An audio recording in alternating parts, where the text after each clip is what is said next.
opportunities, just didn't get the hit at the right time. Yeah, that was pretty much it. They walked us 10 times, and I think we had 8 hits, 7, 8 hits. Just left 13 guys on base. It just felt like at any moment we had the right guys up. Just felt like somebody was going to get a big hit to open it up. But they played great. They made all the plays defensively today and did some things on offense. They only had 5 hits, but 3 homers. And solo homers don't beat you, but letting guys on for free before the homers is what beat you. Grant was kind of like totally hit or miss. Struck out 4, looked really good against those batters, but then, like you mentioned, hitting a couple in the walk really hurt him. Was that just up and down, just one of those days? Yes, there's so little room for error in college baseball. If you make a mistake, you try and throw a fastball away, and it ends up in the middle of the plate, and the guy hits a homer. That's the difference of 8.5 inches.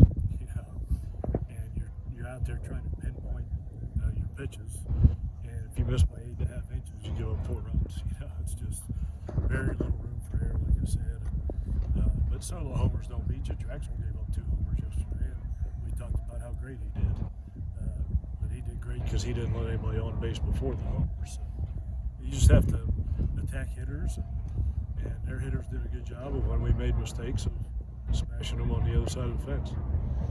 It seemed like Grant had really great command there in the first inning, and then just kind of went away. Did he say anything, in the second, or just one of those days? No, I don't. I try not to talk to them about their outings until the following day that we can both sleep on it. But we'll sit down and watch the video and talk about it and see what went wrong. But yeah, he definitely lost the command he had in the first inning.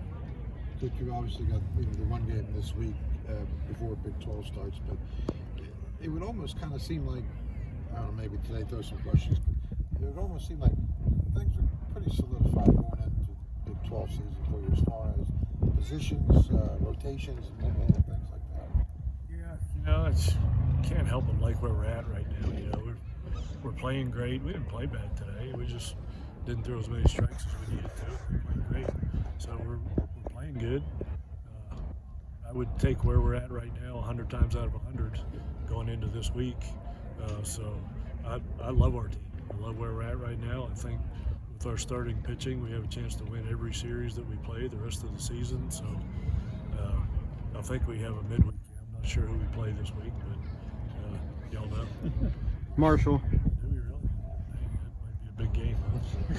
So yeah, I would tell all the fans, if anybody watches these interviews, to we're putting a pretty good product on the field. We're fun to watch, and that's going to be a high energy, high intensity game, and that would be good for us to win that one going into next weekend. How do you build confidence in the younger pitchers? Letting them go deeper into games, knowing they might have a much shorter leash than your Ben or Blaine Traxels, Ben Hamdens of the world.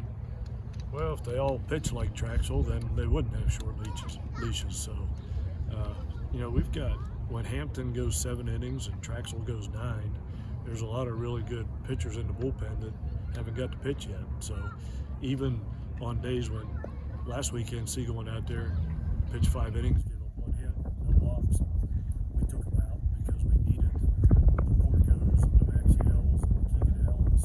We got to keep those guys fresh because we're going to need them down the stretch. So you don't ever want pitchers to go 10 days without pitching. So he's got a short leash just because of Hampton and Traxel, because how he pitches. So we're just trying to get as many guys ready as we can. It's interesting, Porco today. Obviously, it's very unique with this frame, 6'8". Obviously, just a freshman, but if you can kind of look into a crystal ball, what kind of potential do you see for him down the road? I mean, starter potential, or? I say, his ceiling is really high. I'm not saying that because he's 6'9". Right. The ceiling needs to be really high for him to walk in that room. But yeah, he's got a chance to be outstanding. Maxiel, the big tall lefty that came in, has got a chance to be outstanding. And Carson Estridge and Gavin Van Kempen, we got a crop of freshman pitchers. I think the smallest one is 6'5", that all would be 2 years from now. I'd be happy to have as weekend starters. So just for them to be good 2 years from now, they got to pitch a lot now. So we're getting them out there. They take their lumps. just like Alec Manoa did his freshman year, and Michael Grove, and Nick Snyder, and all those guys, and they just grow from it and get better from it. And then the second inning, bases loaded, that seemed to be probably the biggest opportunity for you guys. Surprised there at all that you guys didn't, get another, at least one or two out of that? Or? Well, the laws of averages dictate that, JJ's hitting over 400, like 470, but that still means he makes more outs than he gets hits. If you're hitting 500, it's a coin flip, right. And nobody hits 500, so nobody hits 1,000. So the law of averages dictates you just can't get a hit every time up. So, but right guy, right spot. Yeah. I'd take that 100 times in a row if you offered it to me. You good?